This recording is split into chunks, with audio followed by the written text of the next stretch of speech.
water. I hope you have hydration with you. Yeah. Yep.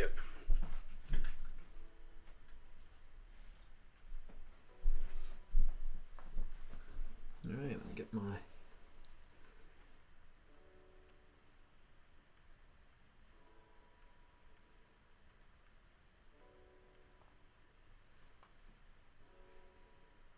And turn your stream on, but I'll put it on mute so Oh, yeah, that'd probably be a good idea because you don't want the echo, if nothing else. when it shows up here somewhere. We'll see who our first chatter is. I usually get a first chatter before we even start streaming, start viewing, I should say. I could steal that spot, but I might not. No, I never let I never let my collaborators or guests get that spot.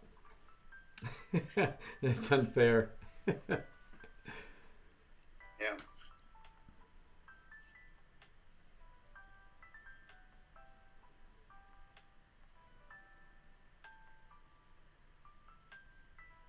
And I'll only keep you for an hour and a half. If you need to leave early, let me know. But usually I only do the stream for an hour and a half for a class. I usually do one-on-one lessons. So, you've attended, right? Yeah. I don't have anything to. Okay. I forget that you anything attended. to do, so I can be here as long as you need to. Excellent.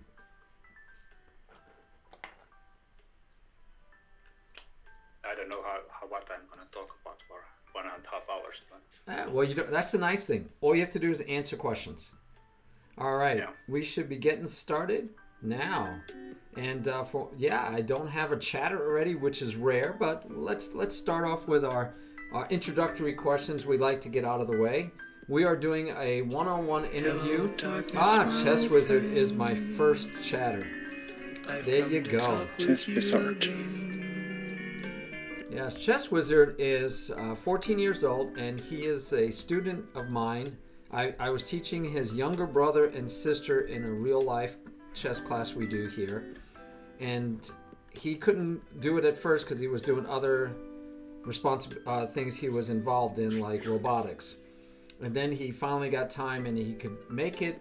And so I was teaching him in real life. And then COVID came, and so we had to move off into only the virtual way of teaching. And he's the one who told me about streaming. He said, hey, you should try the streaming thing. Actually, he said he was going to try the streaming thing, and he wanted to teach basic chess. And he said, wait, you're teaching me basic chess. How about you stream?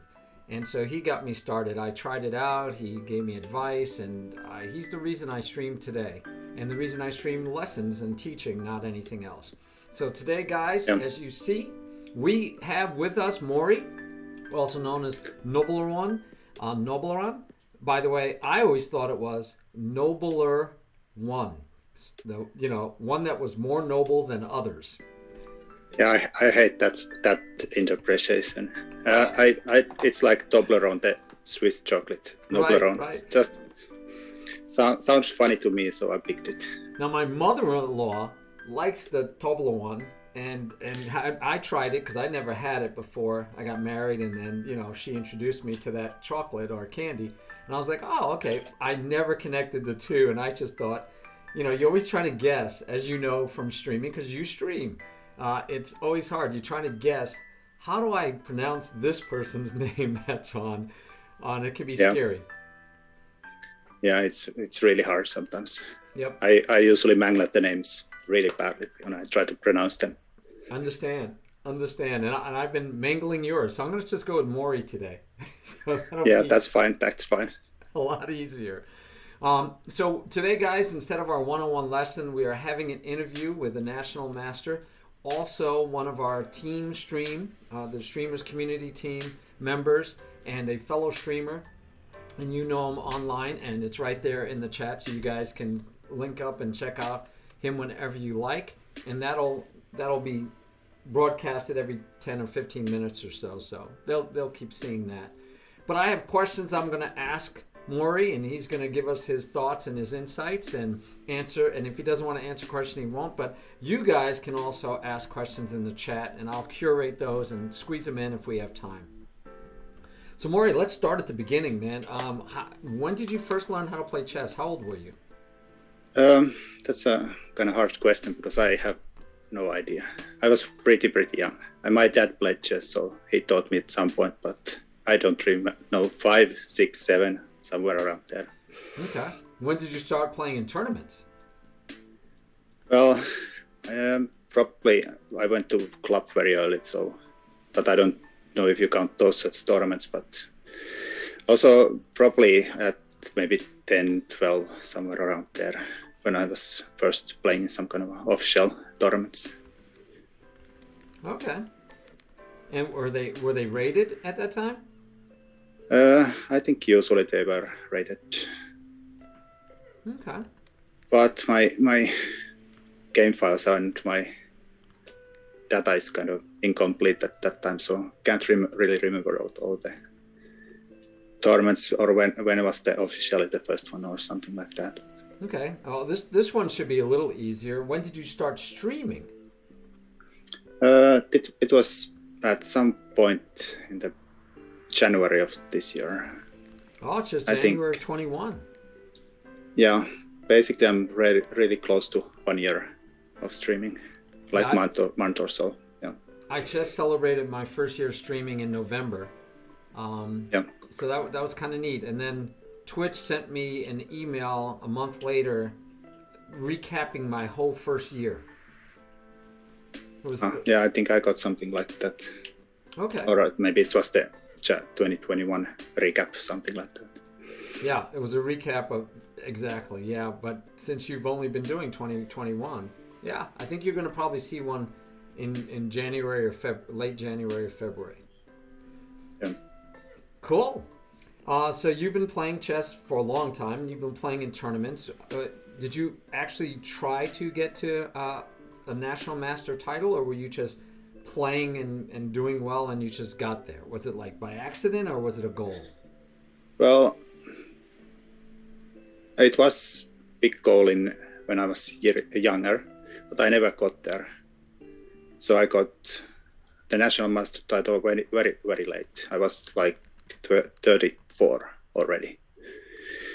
I basically have some kind of breaks at some point taken from chess, but I think when I started to play a little more seriously, I put that as a goal and eventually got there. Okay. But yeah, pretty late in life, 34, I think. Wow. Okay. That gives us hope. Gives those like me that are older than you hope that there's still a chance. I like books. I share books with my audience chat every once in a while, and this is a book, Chess Master at Any Age, by Ralph Wetzel, and I think he was in his 30s when he made master, and he wrote this book about doing it, even though he was, compared to most IMs and most masters are a lot younger when they get there, right? It's easier when you're younger, they keep telling us, because your memory cells are better, your energy is better, your brain is young, you can learn languages, and I guess you can also do better at chess. Yeah, I'm always been very interested about how do you learn chess or improve as older you get, and try to keep improving and not start to go backwards, so to speak.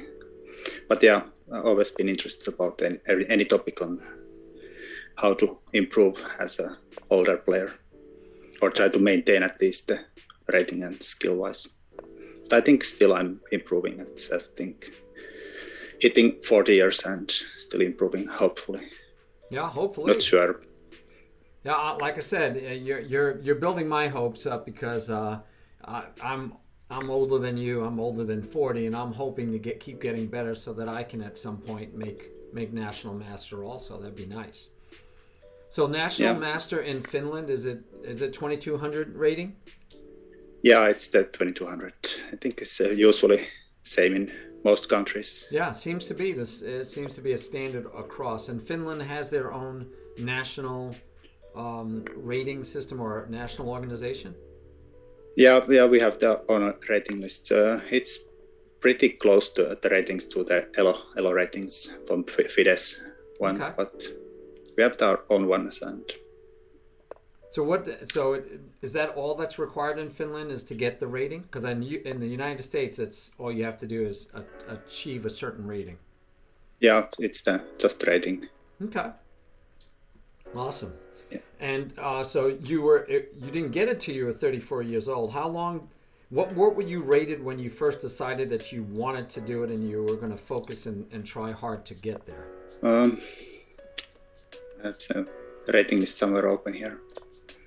I think I was 20, 21, 50 maybe. Oh, so you were close. You're only 50 points shy. Yeah. Okay. Well, I was really long, 25, 50. But there was a big break also there, so like 5 years I didn't play at all. And why was that? Well, I don't know. Life gets in the way, and sometimes just is not the priority. But Yes. I did play some blitz at some point, but basically out of classical chess and stuff. But Yep. Being married with children, I totally understand that life gets in the way of chess. Chess is not the top priority most of the times for many people with families, especially. yeah, All right. So how? I think it took me like 3 years to. Okay, you got to help me. I'm stuck. I'm around 1958. I was my highest. I was 1987, and I went and played in my what turned out to be the last tournament I've played in any serious tournament, and I lost like 30 points. I'm down to 1957, 58 now, and of course, all I'm doing, like a lot of people, is playing online because of COVID and stuff.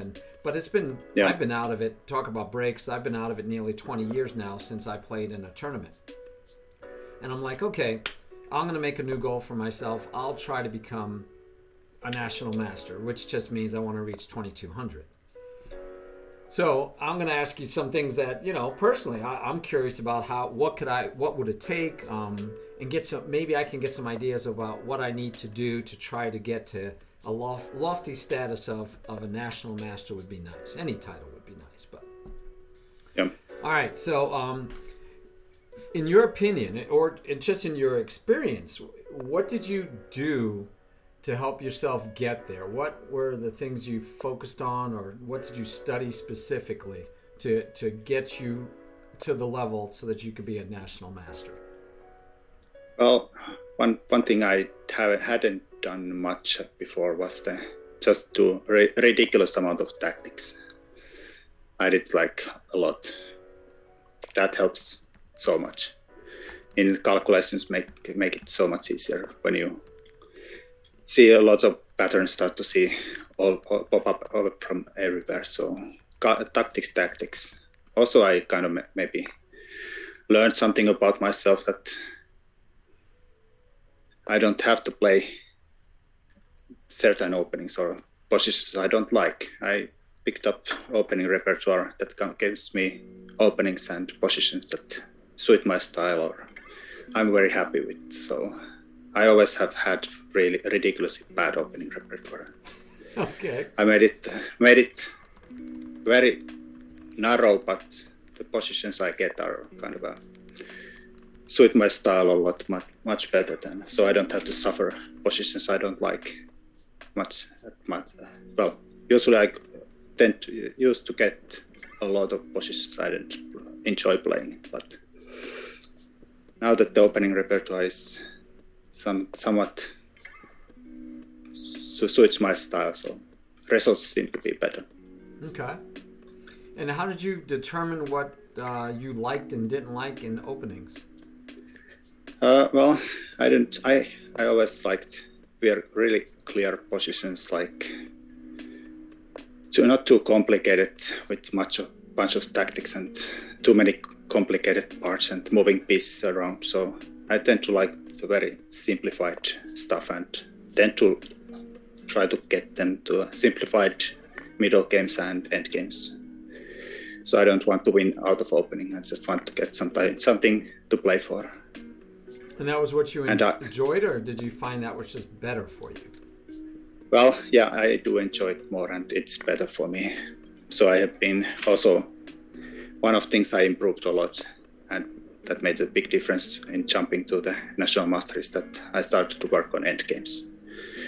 And when you are a kid, you just skip those and learn openings and openings and openings. But end games, they are so important. Yeah, I try to, I'd like to teach online. I teach in real life. I try to help people.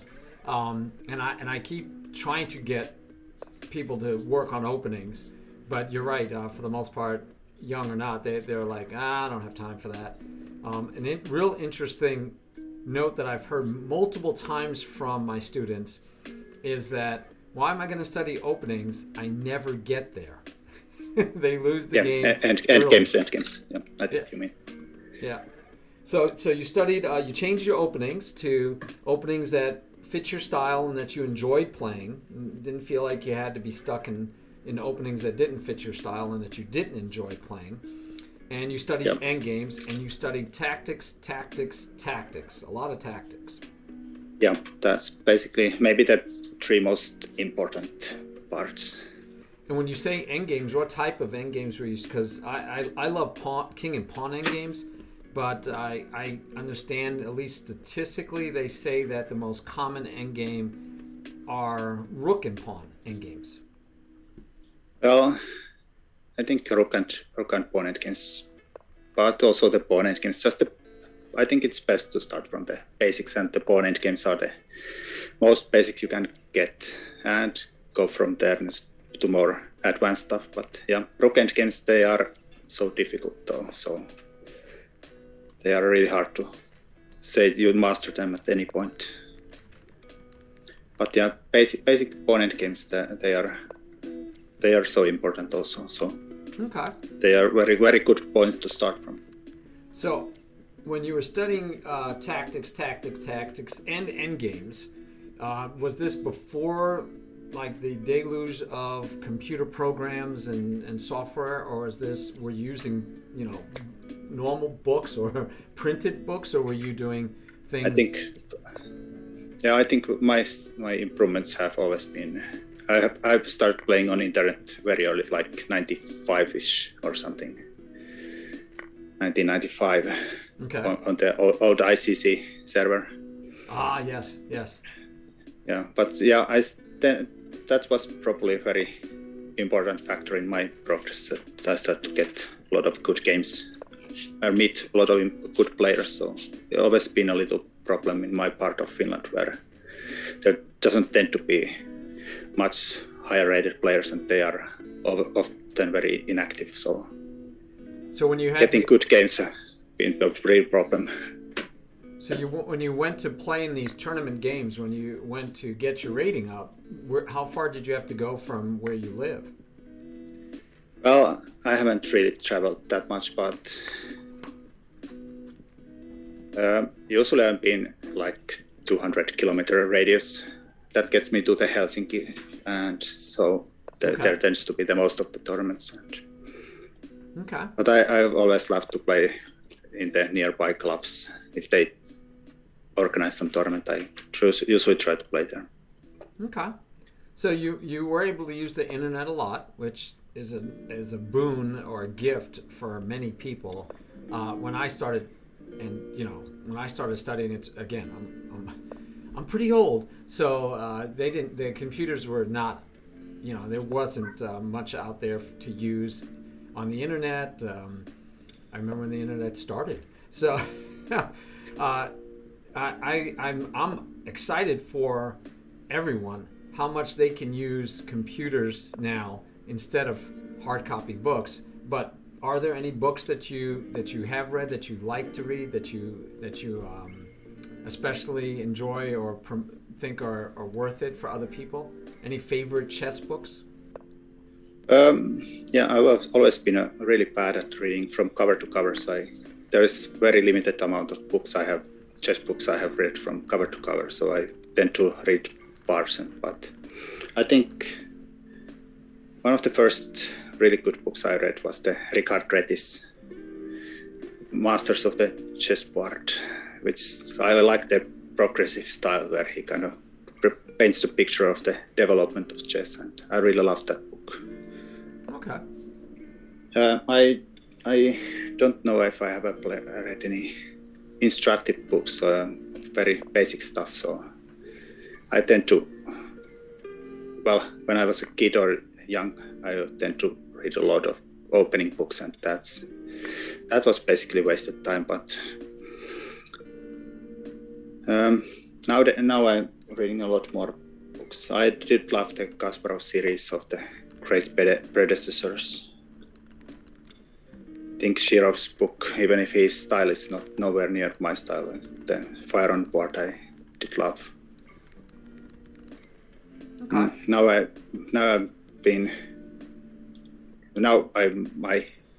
Nowadays my favorite book especially is the Grandmaster's Chess Strategy, which is what amateurs can learn from Ulf Andersson's positional masterpieces, and I think that's probably the best book I've ever read about chess. Ulf Andersson of the Swedish Grandmaster I think he's one of my spirit animals. I think his chess is so simple. He just finds something and makes it look so easy. I'm gonna have to show everybody that book, Grandmaster Chess Strategy. The subtitle is What Amateurs Can Learn from Ulf Andersson's. What amateurs can learn? Got it. All right, guys. Yeah, right that's there. it. Right there, guys. I will share that with you full screen. Give me 1 sec. There we go. All right. So in case anybody wants to know that book, I will actually put it in because we love recommendations. Recommendations are always good. I'll put that in chat. Sorry for the long string for that, guys, but there you go.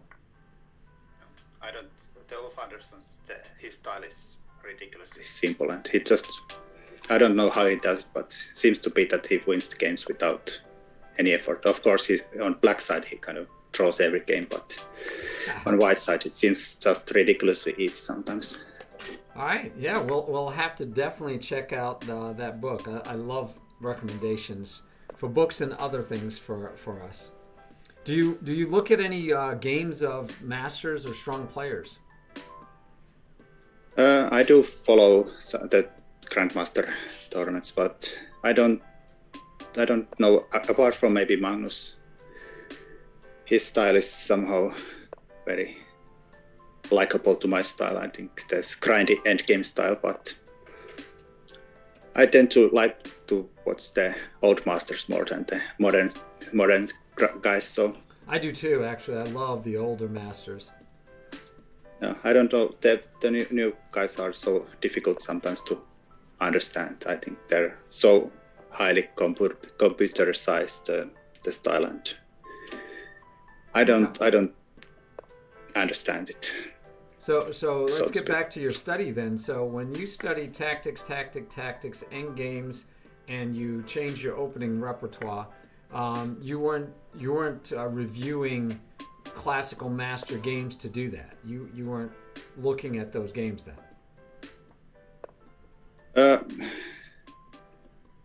Not much. I think the classic games have come later on. I think in the last 5 years or something. Okay. But how do I say? Yeah, I just learned how important the classics were, or how much you can learn from them. Okay. To way later on. And I totally believe there's not one right way to do almost anything in life, right? So there's not only one right way to become a national master. You need to get strong enough in playing tournaments and win enough games so that you can get the rating, obviously. But how you get there can, people take different journeys. And very few people have, and we started talking about this before the stream actually started, so I'll ask you, I already know the answer, but I want everybody else to hear it. Are you self-taught, or did you have a teacher or a coach that helped you improve to get to the national master level? Well, my dad was a chess player, so he was kind of coaching me.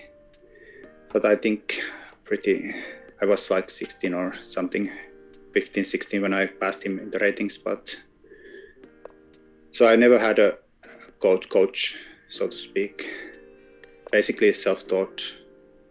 But of course, my dad was a big fan of chess, so he had a big chess library and always had access to a lot of books to read. But yeah, I probably tended to pick the wrong books as a kid, so because as that, so I usually went with the opening. So and awesome. Usually you should start with the end games, of course, but that's a lesson I learned later on. Yes, I try to get my students to start with that's how I teach chess from the beginning. Is I think it's better to learn the end games first. So I'm glad to hear you say that. It does my heart good. So so studying chess, you're looking through games, you're playing games against other people. And did you have anything that you found that you really learned from playing online or playing certain people online? Was there anything that, like, was it doing puzzles online, or was it playing rapid, or was it playing slower? Was there anything specific? Well, I think I learned that when you're playing stronger players, they tend to respect good moves. So, and when you learn more tactics, you kind of tend to start to beat them easier and easier. So I just learned that studying makes a huge difference instead of just playing. So you start trying to learn something out of the games you played, win or lose. But excellent. So I've asked another strong player, like, how much studying do you recommend, or do you feel is necessary for you, or for maybe for others? But how much studying versus how much playing? Well, I don't know what's the correct formula. I think my problem has always been that I tend to play much more than I study. One of my super weaknesses has been always that I haven't been at all or analyzed my own old games at all enough. So that's probably the biggest weakness I have, and I should. Well, it's easier. Always said that you should analyze them, but I tend to overlook that aspect way too much. I think sometimes it's really hard to watch my own games afterwards, especially if I lose them. So, well, it's a good thing I'm showing two of your games on repeat, just slow, playing through the game on my stream, because usually when you do an interview, you just see two talking heads. And being a chess stream, I know people like to see chess, so I'm playing those. But you can feel good because they're both wins, right? They're yeah. no losses in there, and I could probably go find some other ones to show too, and I might do that in a little bit as a break. So you said that you don't look at your games enough. You don't analyze your games enough. I tend to believe that you learn more from a loss than a win, but I think that you do get a big benefit also at looking at your wins, because it builds your confidence. It reminds you what you did well. It gives you the hope and belief that you could do it again. How do you feel about looking at losses and wins? Do you enjoy both? Do you think one's way better than the other? I don't know if they makes a difference is the win or lose. Of course, it's easier for me to watch the winning games than losing games, because there's always so sad the lost games. But of course, you should try to learn from something from those, and probably easier to learn from losses than wins. So, excellent. Okay, have you ever played Hand and Brain? I must ask that too now. I don't think so. Never. Okay. You know what it is, though. Yeah, I know. Okay. It's very popular among the Twitch crowd. Yeah, I think Seems to be the. I think it's one of the people should do in Twitch more because it allows viewers to see two people's thought processes going on. But yeah, no worries. I was going to ask you if you had done it, if you thought it was a good study tool. I find it fun when I'm teaching to do it with a student because we analyze afterwards and find out what they were thinking and why they made certain moves, and they ask the same question, like why did you want to do that, and it helps, I think, to give them a bigger picture of why certain moves could be made or should be made. But all right. Yeah. So I think it's a very good tool. Do you ever use partners? And no, I'm not trolling to see if I can get to be your training partner or you could be mine. I was just I just want to know. Do you ever use a training partner? I haven't used any training partners on Twitch, I think. No, I tend didn't mean to on just Twitch. do I meant serious chess, getting like to get to be a national master or for anything else. Not really, never. Okay. So it's been all a solo effort. Basically, yeah. Okay. Is it something that you would think of as, is that something that we could recommend to people that maybe look at about trying?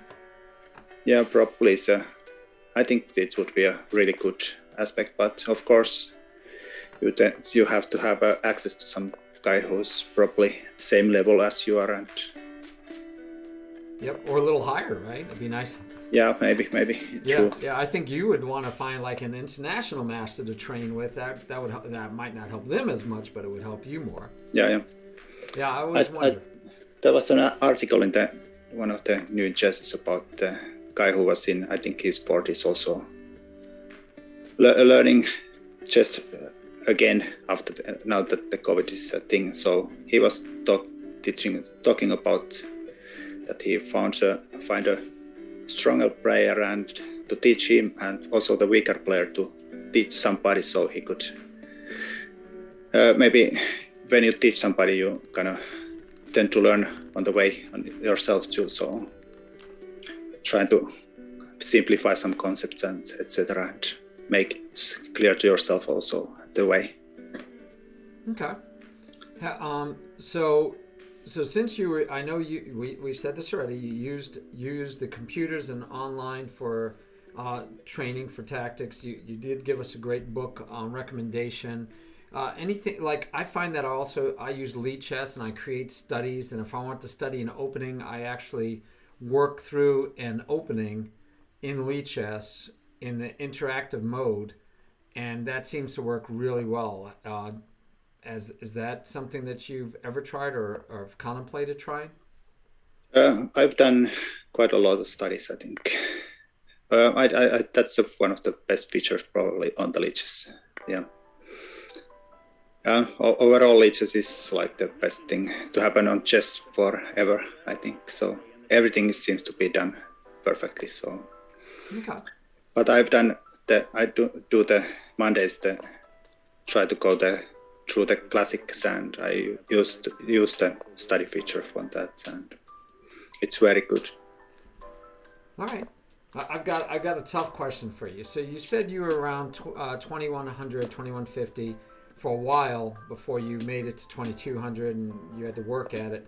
What would you say is the difference, the major differences between a 2000, and we're talking over the board rating, ELO, not Lichess or chess.com or any of those, but an over the board 2000 and yourself a national master rating? What would be the major differences that you would find? I don't know if there is such a quality difference. I just think that when you study hard, you get more confidence, and it's, well, of course you learn stuff, but also you tend to believe in yourself more, and the winning becomes just easier when you have a good confidence, and you know you've been studying and you should be stronger somehow. But yeah, I think maybe most of it should be a mental thing.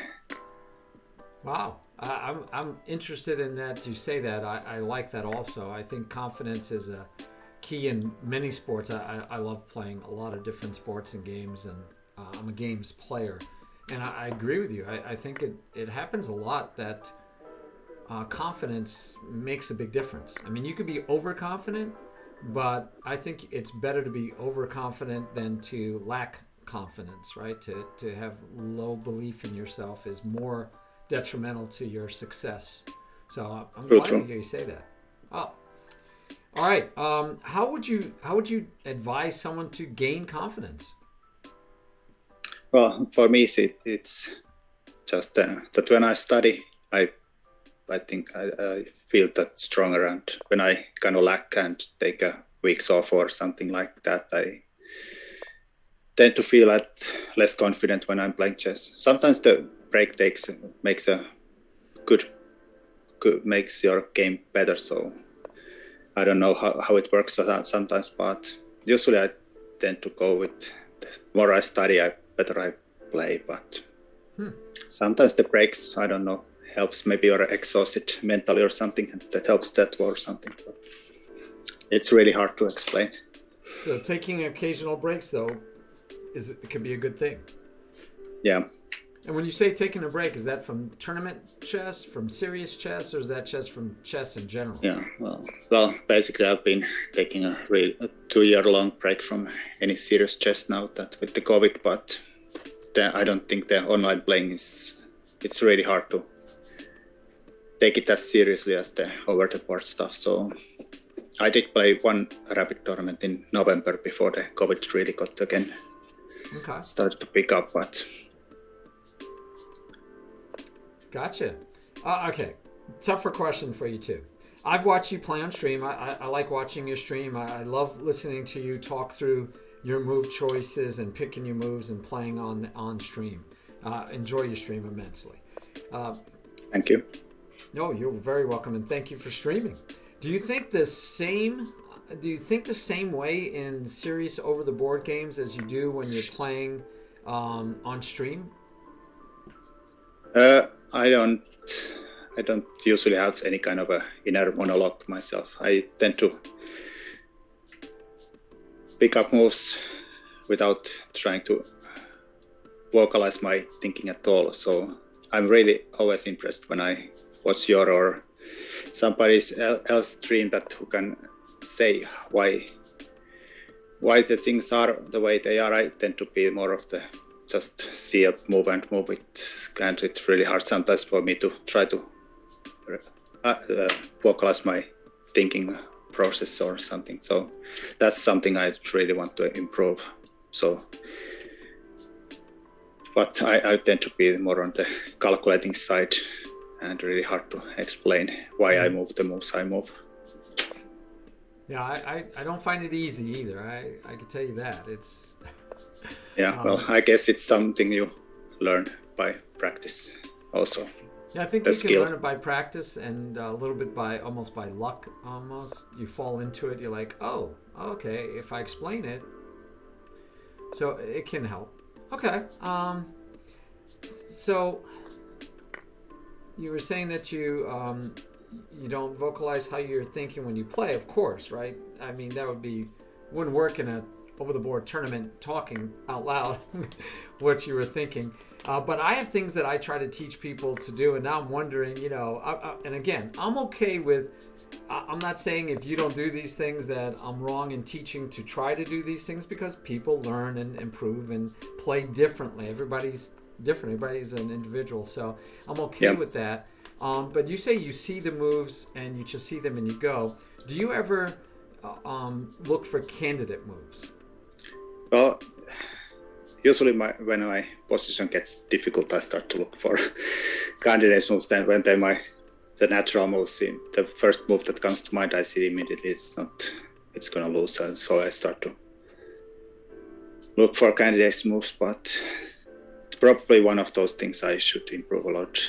I tend to go with my instincts quite a lot, and often when I argue myself out of the instincts, I tend to make mistakes or get myself into trouble. So usually the instincts seem to be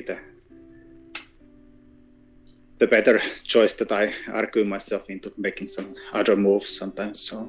Okay. And instincts, though, I take it your instincts are born of experience, right? That you. Yeah, true. Yeah. Okay. You've been in certain situations so often that your instincts are good. You have good instincts of what needs to to a be certain done. level, I think. Yeah.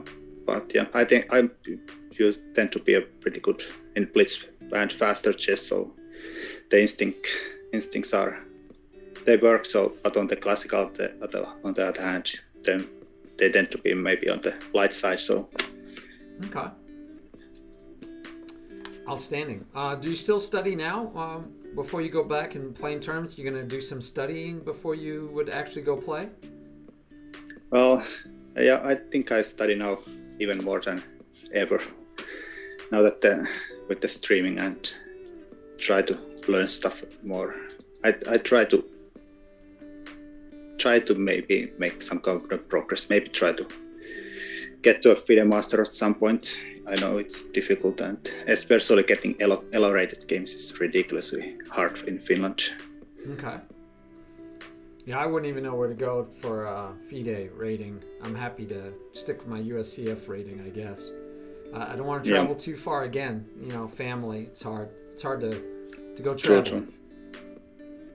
So you said you like Magnus Carlsen. He plays in a style that you like, and it's kind of like your style, or fits your style at least. Do you have any? Is he your favorite current chess player? Are there any others that you would list as favorite current chess players? Out of current players, I think Magnus is clear number one. Yeah, it's not a bad choice, huh? Yeah. Others you like? Not just because he's very good, but I think his style is just something I can relate to somehow. Something you can emulate, something that fits. Yeah, well, I can try to emulate. Of course, he's ridiculously good, but yes. And he can play every position basically. And but I'm very much limited. Who would be your favorite chess player from the past? Well, the book I recommended, Wolf Anderson, is one of my favorites. But then Capablanca, Petrosian, Karpov, Kramnik. Those are the very positional guys. I tend to like those more than the very sharp tacticians. So you had said you had changed your openings because they weren't matching your style. You didn't enjoy the situations you were getting into, and you wanted to find something that matched your style more. How did you find out what your style is? I don't know if I've ever found it really. Just by luck, I guess. But I don't know where I came to a conclusion that I like more positional style than more tactical. I don't even know if I'm better at positional games than white tactics. So I played like 30 years of E4 and very tactical stuff, and then I switched to D4 and started to play positionally. And it was really hard switch to make, but I tend to like those things more. But okay. E4 is so much theory and too long lines. I just didn't enjoy it at all. D4 you can kind of wing it much more easily. Okay. D4 is a little bit more open to winging, less tactical, less theory to learn. Okay. Yeah. I can go with that. We already covered some of this stuff. How about what's your favorite chess movie? Have you watched any chess movies? I watch few. I think probably the Searching for Bobby Fischer is I like it. Well, I did play for a while with the other kid from the movie in real life. Oh, okay, not the one that Josh Waitzkin beat. Yeah, he used who he beats. Josh Waitzkin beats. He's a half Finnish, I think. Okay. Played in my club. Nice. For a few years. But yeah, I don't know if he likes the movie, but I did like the movie. Yeah, I heard that I actually read about that the the last moves didn't happen exactly as in the movie. You know, they made it more exciting and interesting, but of course the Queen's Gambit is not a movie, but that's probably very excellent chess series on TV. So yeah, I think they could easily release that as a movie, just show all the episodes together as a long movie, but it would be pretty long. Yeah. But yes, I enjoyed the Queen's Gambit immensely. I think Searching for Bobby Fischer is still the best movie, but Queen's Gambit is right there behind it. And you're right, it's not technically a movie, but I would agree with you. It would have to go right there behind it. Yeah, I don't know if there's, even can't remember any other chess movies out of my. I've seen probably a few, but probably not very good. Well, what's your favorite movie of all time, of any kind of genre? That's a hard, kind of changes probably based on what I've seen last, but I do love the Blade Runner. Maybe Godfather is one of the all-time favorites I tend to watch often. And what was the Martian with the who is the guy there? Okay, blanking out badly. No, that's okay. I am too. I'm trying to remember which one was who was in The Martian. Was them? Let's see, The Martian. Matt Damon. Yeah. I don't know why, but that movie I have watched it like 10 times. Probably. Oh, 10 times. Okay. All right. And I know that you don't mind the superhero movies that have been coming out lately with Marvel. Yeah, definitely the Marvel series or the cinematic universe I've liked very much. And you know I like superhero movies, so, but that's because I grew up reading superhero comic books. Yeah. All right, guys. Kind of. I'm opening up questions to the audience. So yeah, did you you're 30. You said you're in your 40s. So I don't know. Did you read comics? Do they have Marvel and DC comics in Finland, and are they in English or? I think mostly DC stuff when I was growing up, but I was more in a Transformers Ghostbusters comic guy. Okay. It was big in my childhood, so. Gotcha.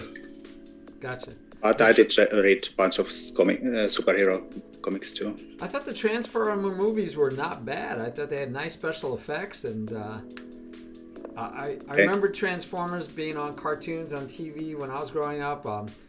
They were cool. They weren't my favorite, but I watched them, and so I was happy when the Transformer movies came out also. Bolton reminds us that a new Matrix movie is coming out. So, if you like the Matrix, that was a nice series too. Well, I tend to go with the theory that there's only one Matrix and the sequels never happened. But yes, the first one was the best, right? I mean, by far. Yeah. But it's like Pirates of the Caribbean. They never should have made a sequel to the Pirates. The Pirates of the Caribbean were perfect as they were. Yeah. Well, they're not bad.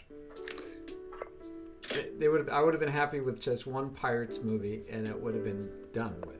Yeah. Well, that theory kind of holds to a very lot of movies and their sequels. So usually, the first one tends to be the best one. The sequels don't hold up.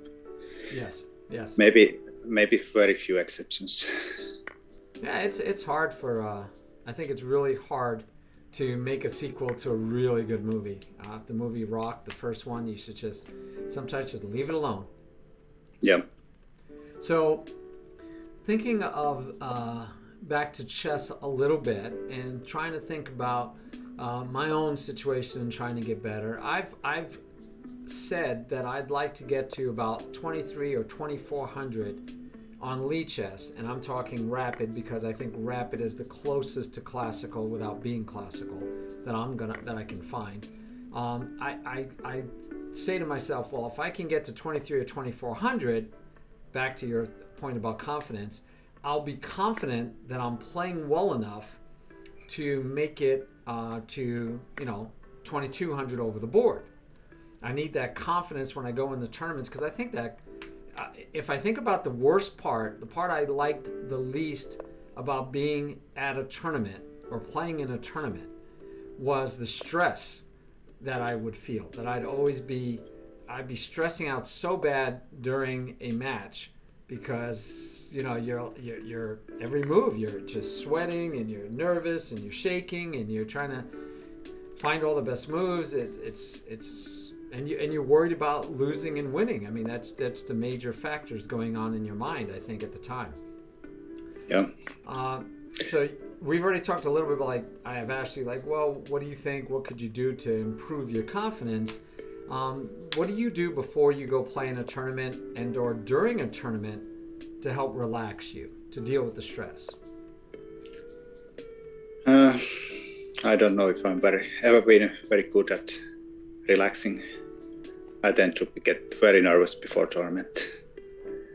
But nowadays that I've gotten the national master title, so there's not so serious, or I don't get so nervous playing. So, but always playing in chess tournaments has always been a very relaxing place for me. I don't know if I grew up playing chess tournaments, so it's been a very relaxing environment for me. I tend to love just thinking in chess tournaments, which I don't get online, but I imagine I do. That's got to help you, right? That's got to help you do well at tournaments. The fact that you are relaxed in that environment. Well, I don't know. When it's really important game, I tend to get very, very nervous, and okay. I don't know if I play my best at those situations. But overall, I think I do enjoy the experience of playing in OTP. Okay. All right. Let's see. P-Flight might have a question.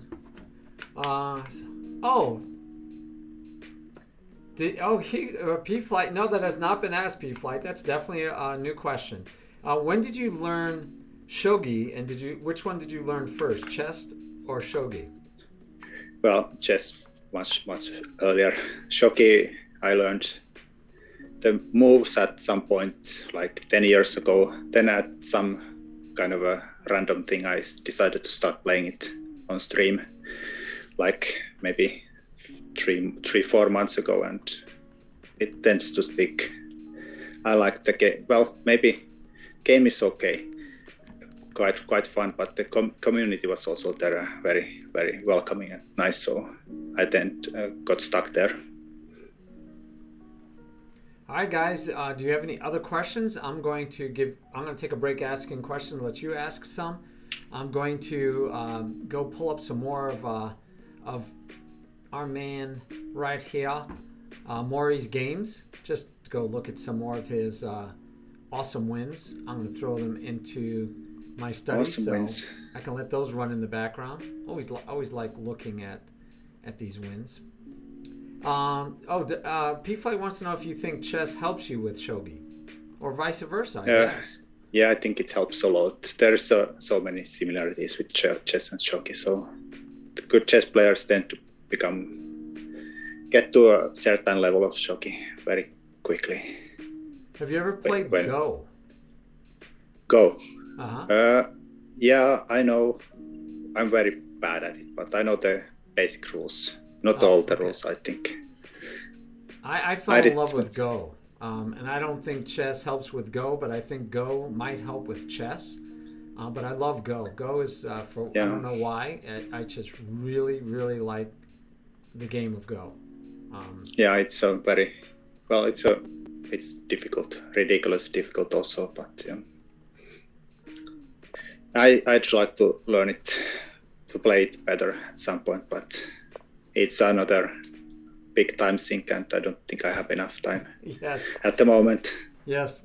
Tennis is my sink right now. So talking about confidence, right? I'm a 3.5 tennis player. I had no lessons, or I had like one lesson that, seriously, one introductory lesson at a club with like 200 other people at the same time type of lesson.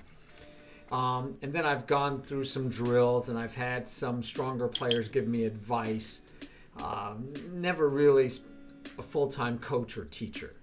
But I did have some people helping.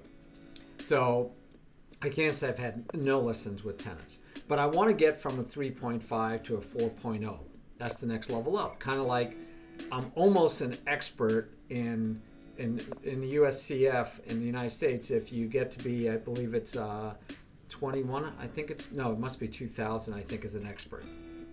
And so then 2200 is the national master. And, obviously you can set a goal to grow a little bit at a time. So I'd be shooting for expert first and then national master after that. So in tennis, I find that when I can hit the ball well and consistently, it's consistency, right? When I can do the same thing over and over and over again, well, I feel confident in my abilities and I feel confident in my game. When I miss shots that I can't be consistent, I don't have any confidence and I don't have any consistency. I become less believing in myself. So I'm wondering with chess, how do I do the same thing in chess? To be consistent in chess, what is it going to take and how do I get there? Is a question I'm always struggling with, right? How do I become consistent in my chess? So I was just curious if you have any suggestions around becoming more consistent in your play and in your how well you play and what you do. I think, well, for me, it's just playing. When the COVID started, I started to play ridiculous amounts, basically every day. And for me, it has always gone, the more I play, maybe a more consistent I can become. But also, maybe my training has become more quality over quantity when it maybe was the other way around when I was younger. It was more stuff, but not high quality. But yeah. Okay. But I think for me, it's playing that makes me confident and maybe consistent. I like that. So yeah, I end up playing a lot less now because of streaming, because of the way I stream. So I don't play as much.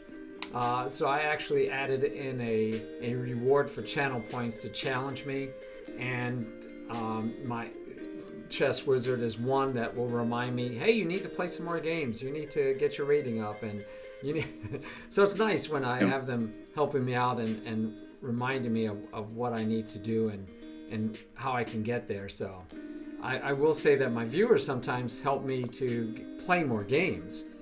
But yes, I agree. The confidence can come a lot from playing games.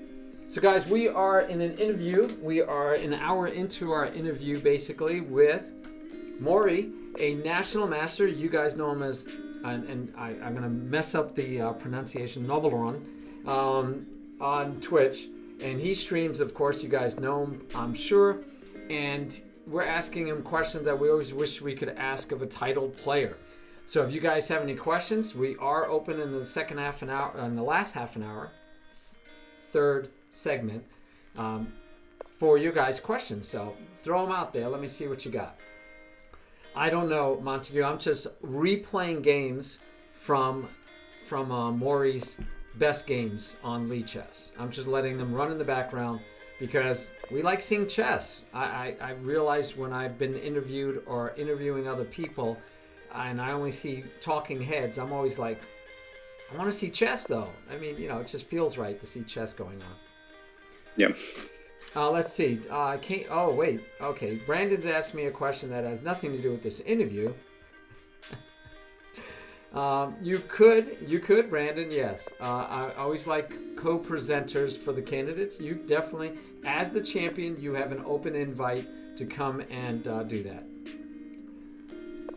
And P-Flight thinks that I should start exploring more theory to reach the next level. He thinks it's about openings. And he would like your opinion on that. Do I need to, now, not that you've analyzed my games, Maury, but he thinks I need to explore more. So what do you mean by explore more theory, P. Fly? Can you be more specific? Do you mean I need to expand my opening repertoire? Do you mean that I need to delve deeper into the openings I play? Do I need to study my theory more? As you said, Maury, a lot of people believe openings is the main thing that they should spend their time on. And personally, I think if for me to reach the next level, openings is fine, but I want to spend even more time on end games. I want to even get better at end games.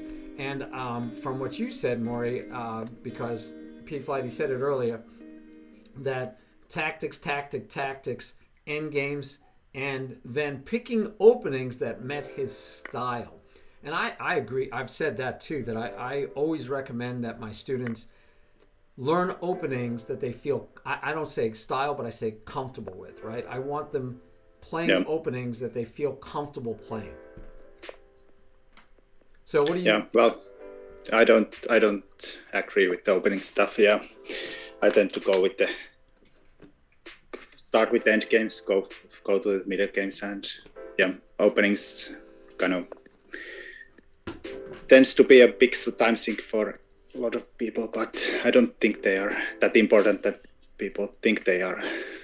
Yeah, I think knowing, a trappy line in this opening and a trappy line in that opening will get you wins on lichess and might get you wins in blitz, but in the long run, playing over the board where the person has 30 minutes or more to play the game and they're serious and they've been studying also, I agree. I just don't think it's the best use of my time. I don't think so, but all right. But great question, P. Flight, and I would like your explanation a little bit more. So P. Flight says, I have a foundation, talking about me, but I should delve deeper with other openings so I can easily handle them. So one of the things, Maury, because of my age and because of my responsibilities outside of chess, one of the things I like to do, and I don't know if it's the best idea, of course, that's why we're here asking you questions. I didn't mean it to be about helping Marty get better, but since P. Flight asked, I'm gonna run with it. I like to play forced openings, meaning openings that I can dictate what the opening is.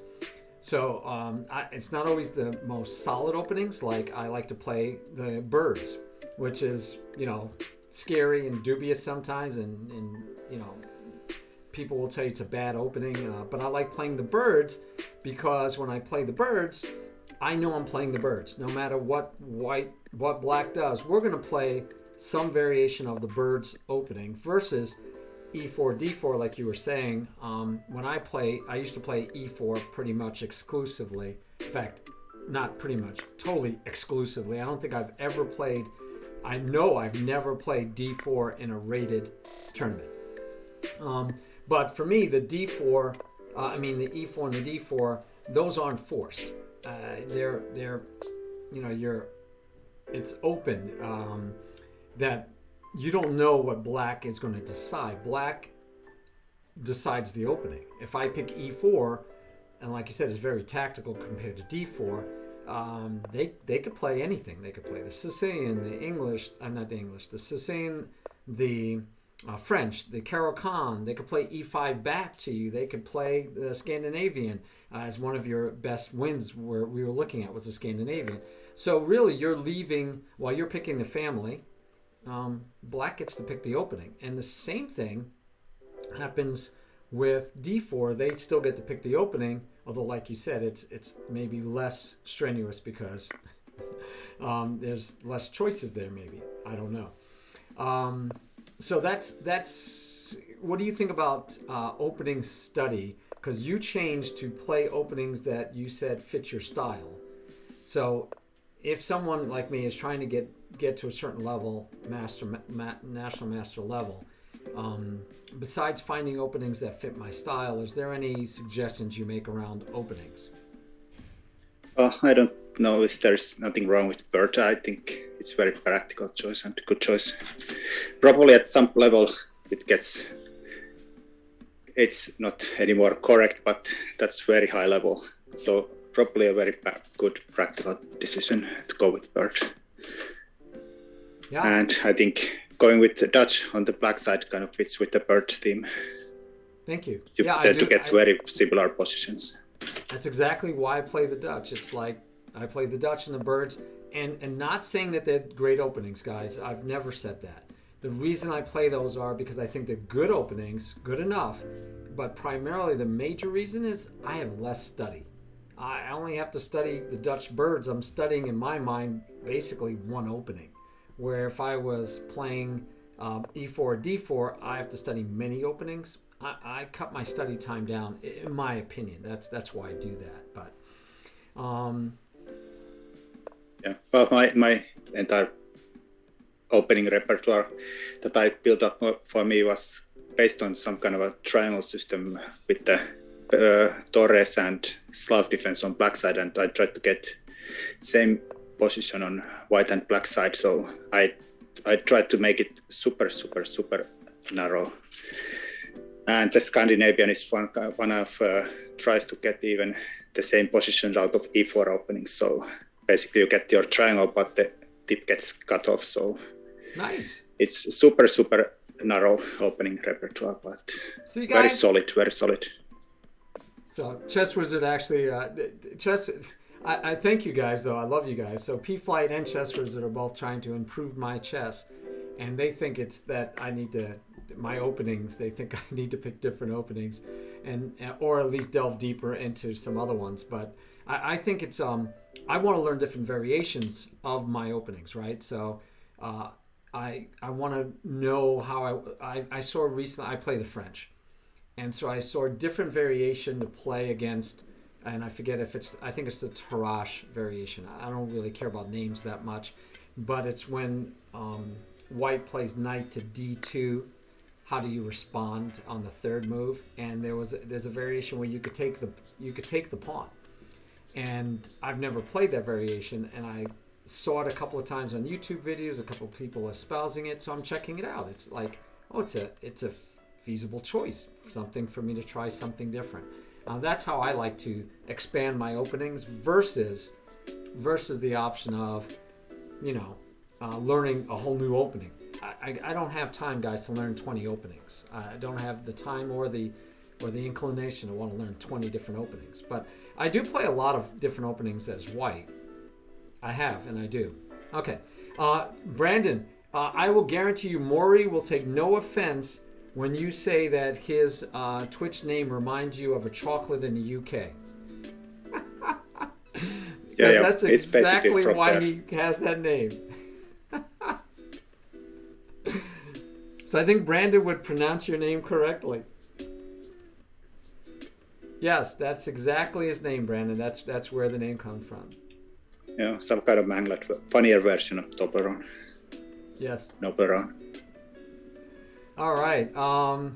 What else do we have? Any more questions out here? I gotta go through chat. I'm always bad at keeping up. Let's see. So Chess Wizard says, "What do you do against D4?" I play the Dutch. Chess Wizard.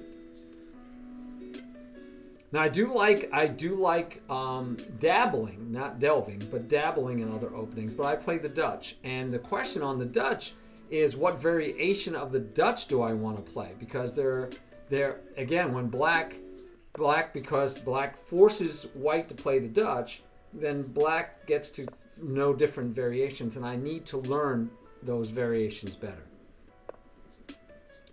Yeah. So what was that P Flight? His name or something else? I'm not sure what you're mentioning there. So any other more questions for Maury? What questions you get to ask a national master any questions that are on your mind? Oh, okay, yes, his name. And I appreciate you guys, caring about my improvement. And I appreciate getting an opinion that kind of matches my own, but it doesn't have to. And we mentioned early on, doesn't mean it's the only way, guys. Guaranteed, right? So you may be perfectly right, P-Flight, that for some, and maybe me, learning more openings and a wider range of openings might help. I have dabbled in many openings, but I like playing these openings because I feel comfortable. As we were talking about, I think it fits my style. I don't know why F4 and F5 meet my style. Dangerous, A little risky, but it meets my style. Chess Wizard, how do I become a hyper bullet master?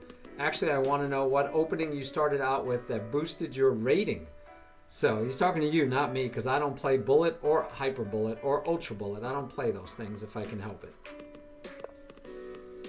No, hyper bullet probably a good mouse. A good mouse. But yeah. I don't know. I think switching. I think my gain. I think the big gain I gained to get to National Master.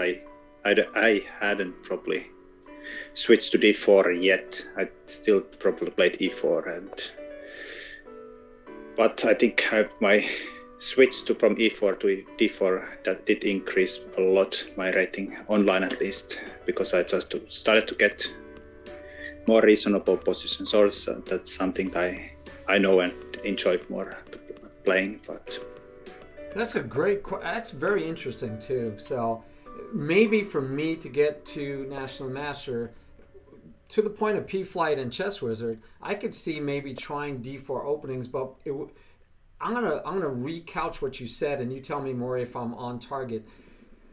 Not only is it giving you more positional situations for you to play against, but I think I'm hearing that players that are let's say a player is 100 points lower than you, and you play E4, they have the opportunity to play very tactical and very aggressive lines that they might find some opportunities, and you might make some mistakes, but you're giving them a chance to play a game that they might get an advantage in. But by playing D4 more positional, the players that are 100 points are just not as strong as you. They're not usually as strong in positional, just like we know that most players aren't as good at end games as stronger players, right? Stronger players are better at end games in general than the players a little bit weaker than them. So I feel like I'm almost hearing that if you play D4, you're playing more of a positional system of openings, and those beginners don't get the advantage of being able to play these aggressive tactical lines against you, and they have to play positionally and show more positional understanding, which we're assuming they don't have, and so therefore it gives the stronger player that edge. Am I rambling or am I making sense?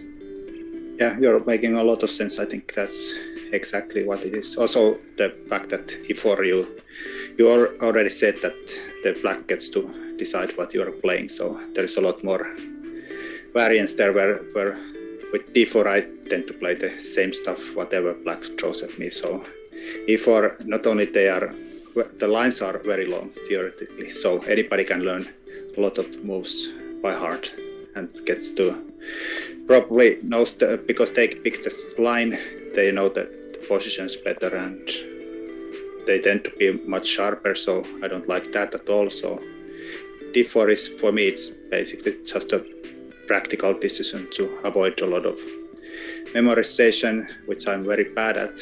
Also tactics that, well, I don't think I'm very bad at tactics, but I don't enjoy so very aggressive positions where everything tends to be hanging on, and so I'd rather play some positional grind. But yeah, it's basically a practical decision to the D4. But of course, when I'm playing guys who are much stronger than me, then you can argue that maybe D4 is not the best weapon against them. Well, I don't know. The same reasons, right? So because if you were playing somebody a lot stronger than you, if you were to play them with E4, then you might have, you might get some tactical shots in that you wouldn't get otherwise. Yeah. Makes sense.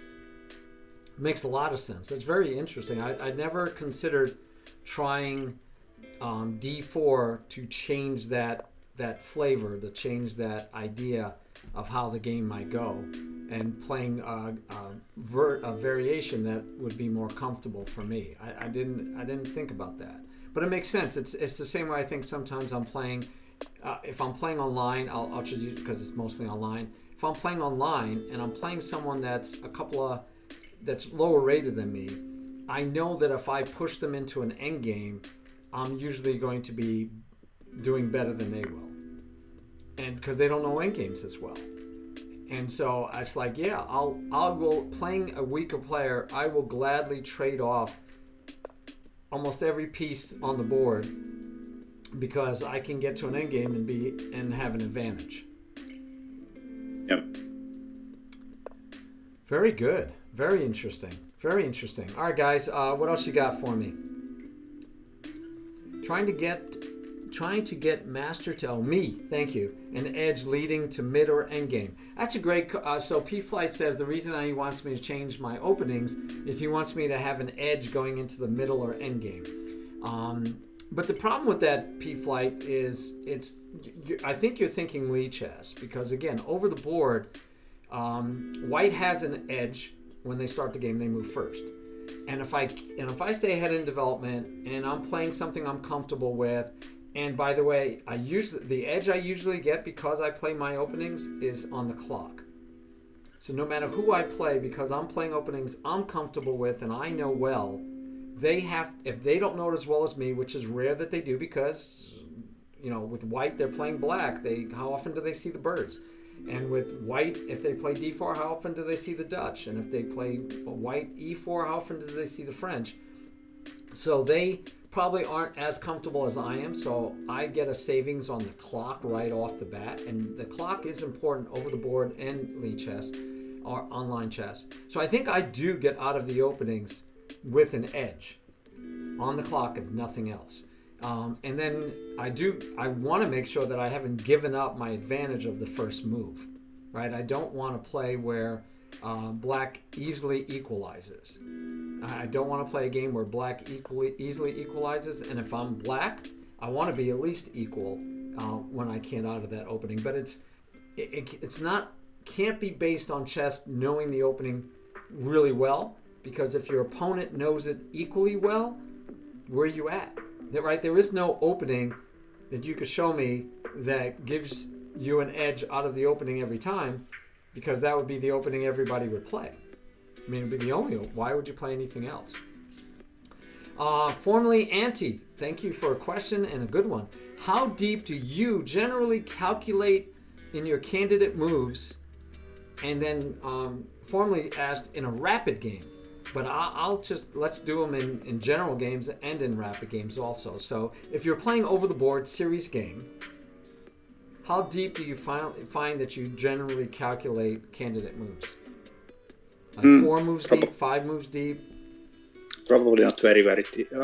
Not very deep, I think. I tend to avoid calculations as much as possible and go with some kind of patterns and general themes and stuff I know, but when I watch Grandmaster play on Twitch or stuff, I seem to see that they also kind of hate to calculate stuff. So they always get grumpy when they have to calculate anything. So they basically go with the things they know already, what you're supposed to play. Supposed to, I think, but they tend to know lots of positions and patterns and what kind of things work. But I don't think I calculate deep at all. I kind of look at the forcing moves and is there anything hanging, but don't calculate that at all if I don't have to. And you tend to get some kind of spidey sense when the calculations are needed and when the position gets critical and when you can go by instincts, so to speak. And when you do when you do get the spidey sense that a calculation is needed, what's an average depth? Do you feel like, well, I check 3 or 4 moves deep and I like the position, how it comes out, that's good enough? Or do you tend to try to calculate it all the way through to what you think you're winning a piece or material or the game? Well, I think it depends a lot on position, how deep you can calculate. Simple position, you can kind of see even 10 moves deep or something, but when it's really complicated, you have so many candidate moves and possible responses that it gets very impossible to calculate at all. Okay. But yeah, I tend to get the simplified positions. I think I can calculate pretty deep, but I don't know if it's always some curveball somewhere you don't anticipate usually. Yeah, I did notice watching you and other strong players. Hey, Busy, thanks for the raid. I did notice you and other strong players doing some calculations during the games. I don't see many of them, and it might be because, right, we all watch Blitz and Bullet and Rapid. We don't watch many classical games. I don't see anyone really doing what I think of and I term and I teach is making long range plans. Right, like I'm gonna attack this side of the board. I'm going to do this. John Bartholomew. Sometimes I hear him talk about, oh yeah, with this situation, you're supposed to attack, the king side, or you're supposed to attack. But even then, he's not talking about a plan that he's going to do. He's just talking about the tendency for an opening. Yeah, I think that long-term planning is so hard. So it tends to, especially online, gets to never happen.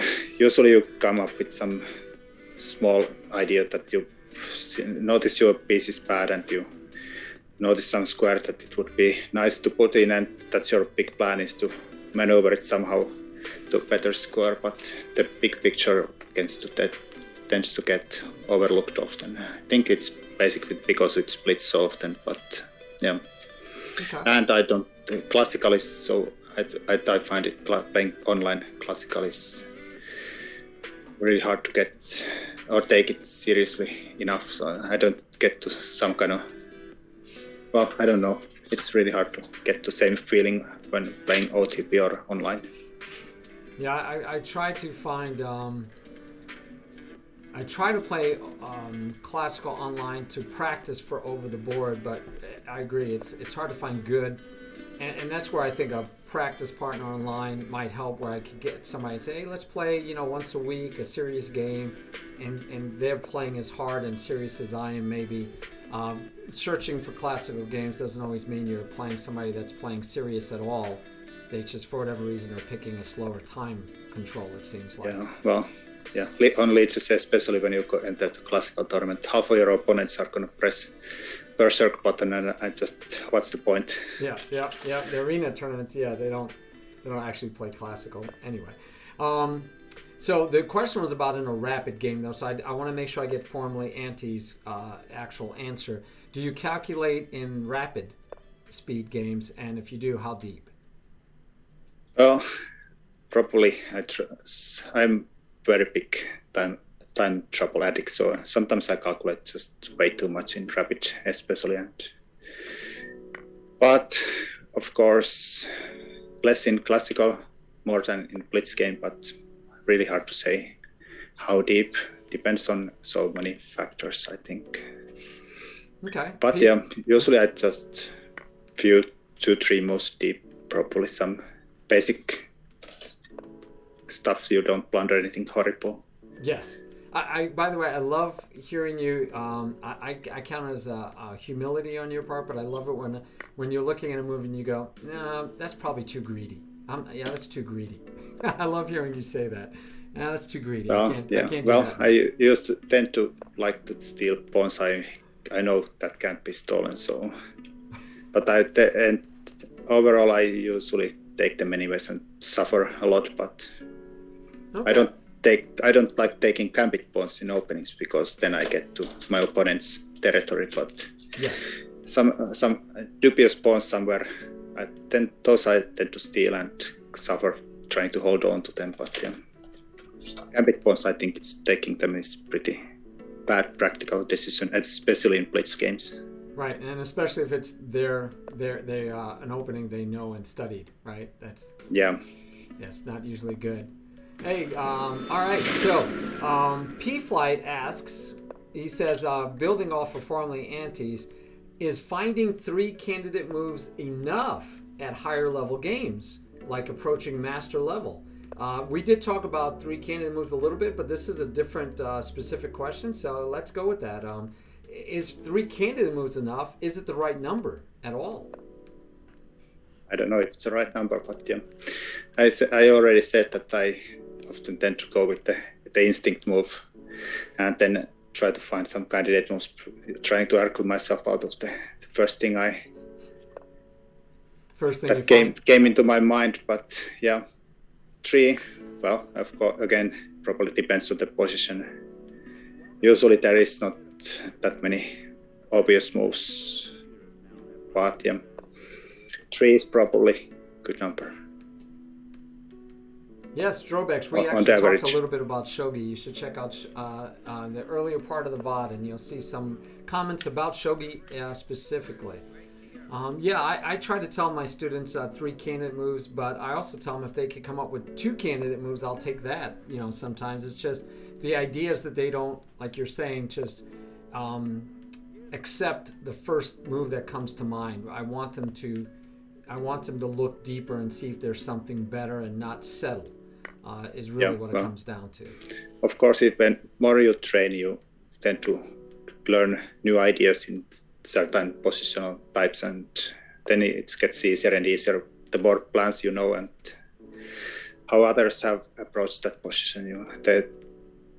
It's easier it gets to find more and more candidate moves. So you probably know this position type, and then there is this plan and that plan, and then you try to decide which is the correct way to go there. But sometimes just wing it.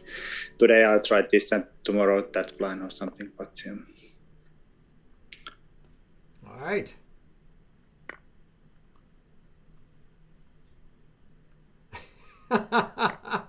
Strobic said when he first started streaming, because he streams also, hey, congratulations. We got to give him a shout out there, Chess Wizard.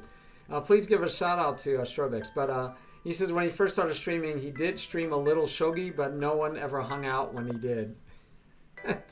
it's not as popular as chess yet. Yeah, well, it's a really small community, but they're pretty nice guys. Awesome.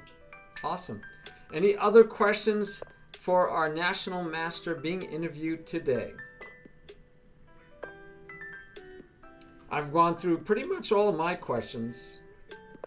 I feel vindicated in some of my thoughts and feel some new ideas, especially the idea of maybe playing, like I said, I've done it for endgames, but I didn't think about doing it for openings where I might pick openings that would be harder for weaker players to get an advantage in, but would work well for me. So, openings that are like, not I don't know if it's what P-Flight and Chess Wizard were hoping for, because they would be openings that I think in a sense are going to be more boring than my exciting birds and Dutch and things of that nature, because I'd be playing openings for the purpose of getting into a position that's not as exciting. Oh, but somebody did ask a specific around that. Let me find that, because somebody asked about positional versus something else, and I lost that question. Yeah, there was something about was the open or closed positions. Yes, that was a long time, but I meant to ask. So what do you think about that? Especially when you're playing over the board, playing to win, you want to get good rating points, you want to do your best. Do you tend to want to play in open positions or closed positions, and why? Well, I don't think I've ever liked really close positions where everything gets shut down and you have to work through some one line or something. I tend to play d4, but I tend to maybe like it when the position gets a little opened up. So I don't know if it's my e4 background. I do enjoy open positions and they seem more natural to me. But yeah, I think I enjoy maybe semi-open positions, open positions more than the really closed ones. Okay. For instance, some kind of a stonewall Dutch or something that gets really locked up. I don't know if I like those too much. Okay. Yeah, I personally, I like open positions. Again, like you, I think it fits my style more, and it's probably because of the wanting to be aggressive. I enjoy aggressive attacking chess a lot more than passive chess. All right, let me see what we got here. We have another question, but this one we kind of answered formally. Auntie, you might have to go back and check, but part of your question was not asked. So Maury said that mostly he worked on to get to National Master mostly worked on tactics, end games, and switching, not so much studying openings as much as picking openings that fit his style more. But formally asks, how many hours a week do you study, and how do you divide up that time between those, let's say, between those three topics? How many hours a week? Yeah, Probably varies and a let's lot, say but yeah. not today, but when you were trying to become a national master. I think probably like 1 hour on average a day. Not very much, probably. Some days maybe a lot more than, and then I skip a bunch of days. Maybe average 1 hour or something.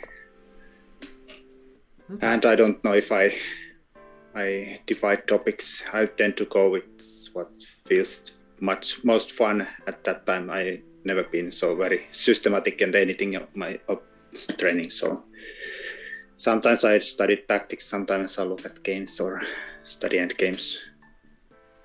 But one of the tools that I do recommend that got me into some kind of a habit of studying regularly was the Chessable, and they have gamified it, so you tend to do something every day, and it kind of keeps me doing stuff every day. I do like their approach, even it sometimes gets really tedious when you don't feel like it, but you think that you can't miss the day to days, otherwise the thing is gonna yell at you or something. But yeah, it's a bunch of. Also, the streaming has kind of I tend to make a schedule and have to stick with it. So, gotcha. All kind of habits, building habits to force yourself to do instead of just watching movies or stuff. Yeah, I like Shobex loves Chessable. He says it really helped him. It's great. I actually did that for all of my students for a whole year. We did Chessable, bought them some courses, and what I find is it wasn't worth it to have the pro account, but still for them to buy them courses was useful. This year we are trying out Aim Chess, and there are other sites that we'll be trying out for my classes, and we keep, because there's so many sites out there to help you with chess. It's pretty amazing. Yeah.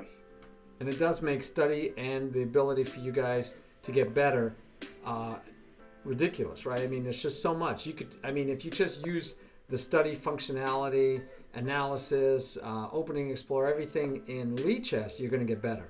And then if you add on Chessable or Aim Chess or any of these other sites or databases or computer programs, it could, wow, you guys can really grow and improve much faster than back in the day. Yeah, when I was learning, I didn't have a coach, and the computer programs were, there was none that could play at all. So it was really hard to get feedback or try to improve your game. So after you played the game, you were kind of on your own and you didn't get to analyze it very highly, I'd say. You couldn't even, the computers didn't have anything to say about those back in those days. But yeah, computers have done it. So everybody has access to, the automatic lines that the Lichess, etc. give you, they are kind of a blunder checks, and you tend to probably need some stronger player to tell you what actually happened in the game. The engine can tell you the tactical side and the blunders, but yeah, you usually tend to need somebody or figure out yourself, of course, if you want to. But that's always hard. Have you ever played against the computer for either training or just improvement or any reason? I did always grew up with computers. So back in the day when they were weak, it was much nicer. Nowadays, I don't see a point. I don't enjoy getting beaten at all. But when they were weaker, when you could beat them, then sometimes it was much more fun training tool. Of course, you could set up somehow to make them play weaker, but also the I rather play humans than computers. So I tend to play online. I don't see the point of playing weaker engine even. I just tend to play humans. Are much more fun. Agreed. I totally agree. I can't remember if I ever played against the computer. I can't think of a time when I would actually sit and play against the computer. I don't. It's just not fun. Well, yeah. Well, there was some old program that I used to study openings because it always repeated the same openings at the same time. So same way, so you could learn it systematically against that one. So that was some kind of use I got out of the playing against a computer back in the day. But yeah, it's not much fun. Yep. And nowadays they vary so much more. So Chess Wizard asks a question which we are not going to be able to answer today because our time is pretty much up. He says he has a question. If you and I were to play a game, who would win? Well, I feel confident that Maury would win the majority of the time, if not all the time. And because you never know. Well, right, but the reason why I say that, Maury, and I'm not being humble, this is my assessment of, and I learned it a long time ago, so it's something I learned. I didn't come up with it myself. Is that 100 rating points difference ELO means 100 points means that the higher rated player will normally win 3 out of 4 times. And if you're 2200, and I know you're at least 2200 and at least have been, ELO because you're a national master. I haven't been 2000 yet. That gives you a 200 rating point difference. I don't remember what the percentage is that it should be at 200, but I know if you get a high enough level difference in actual ability, that person's going to win like 30 out of 31 times, right? And granted, anyone can win a chess game, which is one of the beauties of chess. You could beat a grandmaster tomorrow, Chess Wizard. It can happen because the moves are there on the board. And if you make all the best moves and they make a blunder or a mistake, which as we saw in the World Championship just the other day, Nepo, one of the best players, I argue he's got to be the second best in the world because he's playing for the championship, made blunders. So anyone can make a blunder, so anyone can win any specific chess game. It can happen. So I would say that, yeah, maybe I'd win a game, but by rule, Maury should win easily the majority of the games because he's that much stronger than me. But the reason Chess Wizard asked it, which I do like this part, is he wants to see how far away I am from a national master level. And so Chess Wizard, I think what I need to do is go play some stronger rated players. I played Tony. He's like 2600 right now, rapid or something, or maybe that's blitz. But I need to, when I play those stronger rated players, it'll give me that confidence that I'm playing at that level. And what I like to do is watch Maury. I like watching Maury stream, and when he's talking about the movies he's talking about, one, I like to see if I see the same things he does, if I understand what he's talking about, and if I can understand it quickly and easily. And it starts helping me think a little bit more like he does. And I like that. And if I can, sometimes I might even identify things he doesn't see.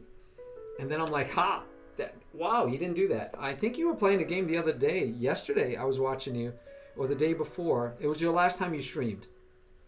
I was watching you. And in your Friday. game, you were like, what do I do? Your knight was on F4. No, it was on F5. Your knight was on F5, and your opponent threatened it, and you were trying to decide what to do with it, and you never said knight to G3. I think it was you I was watching, because I actually put the comment in, how about knight to G3 after, make sure that it was after the move was made so that you couldn't do it, because I wasn't trying to backseat drive, of course. But yeah, so I thought I saw a move because the F pawn was pinned by the queen, and then after you went to G3 with the knight, the rook would have to get off of F1. E1 was the only square, and then your knight, when it got chased out of G3, could go to E4. And I just thought, that would be a move I might have looked at, and you didn't get time, or you didn't look at it. So I felt good. I was like, wow, I saw a move that maybe Maury missed. So that's why I threw it in the chat, and I'm like, I hope he, gets a chance to. But you didn't. You finished that game, and you went on to you were playing pretty quick games, and you ran on to the next game. At least I think it was you. It could have been somebody else I was watching. Who knows? Yeah, I don't know. Probably me. Yeah. But yeah, it's always nice to watch. Also, I do love to watch people that have a completely different style than I have, and so they tend to think about chess and the moves that are totally foreign to me. So I always love to watch some really aggressive players, and they play different game that I'm playing. So, Agreed. but yeah, sometimes I see moves that grandmasters miss, and my games are full of mistakes. Like there's holes everywhere, and computer. When you look at them with computer, I see that I didn't understand one thing that was going on. But yeah, I do like tweets, and you see so many different personalities and styles and stuff. So. Well, I'm glad that I feel honored that you come and watch my stream. I enjoy yours. Guys, check out Noblerone. I'm not going to pronounce it right, guys. But that's how you spell it. I will not pronounce it the way that I normally used to because I know he doesn't like that pronunciation. But I still have trouble with Noblerone. So I'm getting close. But yeah, that's fine. I really appreciate you spending the time with us and allowing me to ask you all these inane questions about chess, movies, books, and everything else that I can think of. I enjoyed this. This was, for me, educational and purposeful. I had a reason I wanted to do this, guys. Not just because I wanted you to have the opportunity to listen to Maury's thoughts, but I want to get better, right? And what better way than to get an opportunity to ask someone who's a stronger player and that's been and achieved what I'm looking at as a possibility in the future, even in my advanced age, guys. So again, thank you, Maury. Thank you for your time.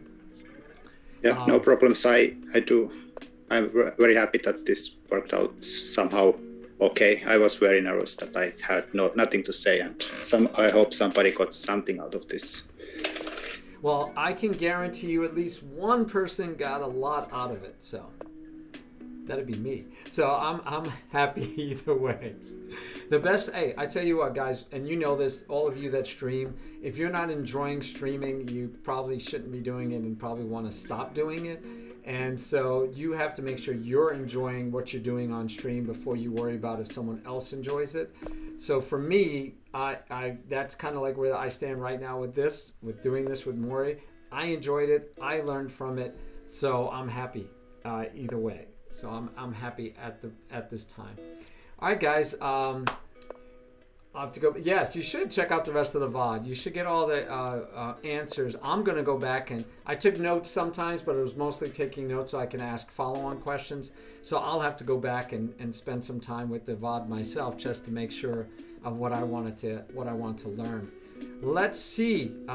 We got a nice raid from Busy. It's time for us to raid a fellow streamer, and I always put the streamers community team first. And we do have a couple out there streaming right now. Aaron Gull, I think he's in our stream team, and I've never seen him stream. So first thing is I have to check and make sure he's, not mature audiences only.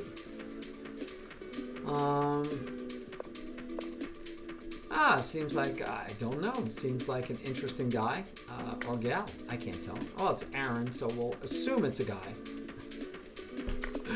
And he's playing chess. No camera. That's always fun. P-Flight doesn't use a camera. I think we have like about 3 or 4 people that don't use a camera. And he's got 1 viewer, guys. So that's always a nice person to raid. I like to raid people with the fewest amount that's in our team. I think Aaron is in our pool. I should check before I do this. Busy, are you still out there? I hope Busy's out there. I know you rated us, but I don't know if he's stuck around. Maybe you could check for me, Busy. I think he's in the team, yeah. At least he's playing some kind of team battle with Johnny D. So okay, all right. Let's I don't know what then. That is. There you go. I did forget. Maury's also on our team. But guys, it is pretty cool being a part of the streamers community team.